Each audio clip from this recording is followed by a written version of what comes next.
Hello and welcome to Military Mayday. This is Disaster Zone Edition. Covers some natural disasters, just quick info. This type of thing you're into. I want you to smash that like button, subscribe. We're going to start over here with Japan. Japan issues a tsunami warning following a 6.6 magnitude earthquake. Earthquake strikes outlying islands in Izu chain. Japan's meteorological agency issued a tsunami warning early Tuesday for the Izu chain island. 6.6 magnitude earthquake struck in the Pacific Ocean. The earthquake occurred at 11 a.m. local time near Torishima Island at a depth of 10 kilometers, Kyodo News reported.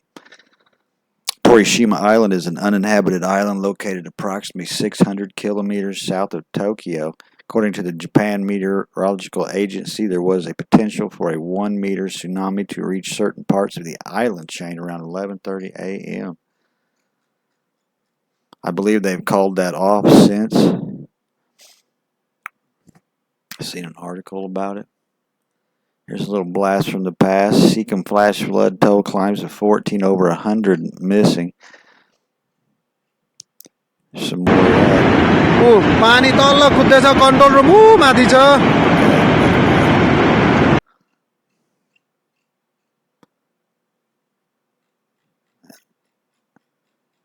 Read this first off here. A toll from flash floods rose to 14 Thursday. At least 26 persons have sustained injuries. We went over this yesterday. 102 people are currently missing. 22 Army personnel. I think a lot of this is because they waited too long to open the floodgates. Indian dam damage causes sudden flood situation in Teesta Bend. October 4, 2023, release of water from the Chuntang Dam near Lonak Lake, north of Sikkim in India today led to sharp rise in water level upstream, creating a sudden flood situation in the downstream Teesta Basin of Bangladesh. Yeah, and I think they should have opened them waters a little bit prior, but I don't know much about it. 3,000 people flee the latest wildfire on Tenerife. There's some of the pictures.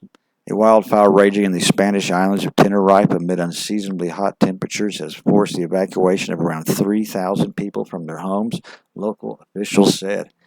Firefighters backed by 6 water-dropping helicopters are battling the blaze that broke out yesterday in an area of steep ravines in the northeast of the island that was ravaged by a huge wildfire in August, the region government of Tenerife said.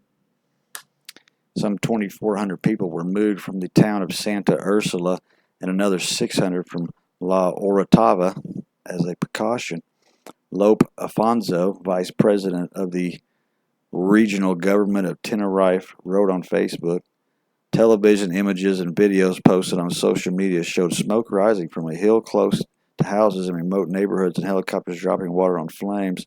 Popular tourist areas in Tenerife, part of the Canary Islands, have been unaffected as its 2 airports have been operating normally. The seat of fire has been stabilized, and we are seeing how it evolves to determine if residents can return to their homes. The outbreak of the fire comes as Tenerife and the neighboring island of Gran Canaria under a heat alert. The temperatures 30 C across much of the island, levels normally seen during the heat of summer. The 7-island archipelago is located in the Atlantic Ocean off the northwest coast of Africa and southwest of mainland Spain. A global temperature rise due to climate change. Scientists have warned that heat waves will become more frequent and more intense. There's some more of those fires. There you can see it's pretty nasty. It's pretty close to some homes. There's a burned up car. See any blue? Anything blue? All right. Drought conditions expanding and worsening in Alabama. Now, I don't know if this is an actual picture in Alabama. Does not say. Gray media. I'm not going to try to look for it. Montgomery, Alabama. It's no secret at this point that Alabama needs rainfall. Many locations, including Montgomery, have seen measurable rain in nearly 20 days, combined with plenty of early fall warmth, and the result has been expanding drought concerns. Nearly all of Alabama is now either in a drought or very close to it. Just a few weeks ago, much of the state was doing just fine and had no drought concerns at all whatsoever. That's how fast droughts can develop when the weather is hot, dry, and sunny. What has happened over the last 2 to 3 weeks is something called flash drought or rapid onset drought. It's exactly, I like rapid onset drought a little better. It's exactly what you'd think based on its name. A flash drought occurs when a low precipitation is accompanied by an unseasonably high wind temperatures. High winds are a lot of radiation. Most of Alabama has seen very dry conditions above normal temperatures, breezy afternoons, and ample sunshine since roughly mid-September. The result, quickly expanding drought conditions from Mobile to Huntsville to all places in between. The flash drought occurring is different from the typical conventional drought because there are usually caused simply by a decline in precipitation. Nothing else has happened for the classic drought to develop, just less than normal precipitation. Regular droughts take time to settle in, whereas flash droughts develop in less than a month's time. Flash droughts can last a few months or even years. Regular droughts are usually long-lasting events with impacts felt for months to years. Since flash droughts have settled in quickly, they are often problematic for agriculture and economies. Here's a picture of that.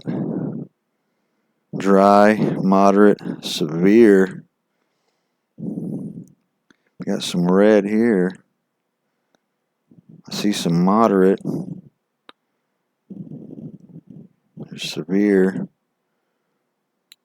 Like it's creeping up.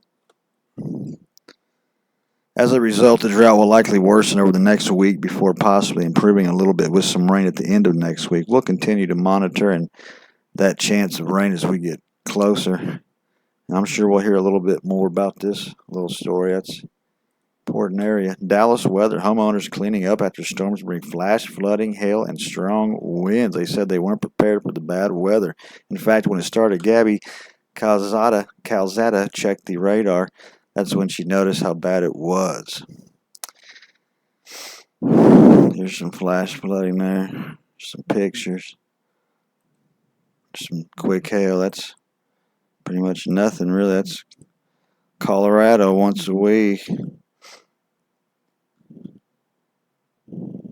Multi-cars stalled out on Lemon Avenue in northwest Dallas during the heavy rain. Dallas Fire Rescue had blocked off the road to flash flooding and left too many drivers. Yeah, Texans. Can't drive in any kind of weather. Northeast monsoon. Civil Defense Force identifies over 2,500 areas at risk of flooding. It's an interesting little story here, but I don't think I got the time to read it. Maybe I do. As many as 3,000 areas nationwide have been identified for being at risk of flooding this monsoon season based on a disaster statistic recorded last year and the year before. In addition, he said the preparation for the monsoon season, the government has also improved facilities during this, including ensuring the temporary relief center, sufficient accommodation, remember flood. And this is happening, the Malaysian Civil Defense Force, kind of believe in those rainfall areas. At the same time, he also reminded the public always be vigilant of developments and weather information from authentic sources and be prepared to evacuate if instructed to do so by authorities. Bernama. In precipitation monsoon, the government has also facilitated to be used disaster areas. There you have it, boys and girls. K. Jang.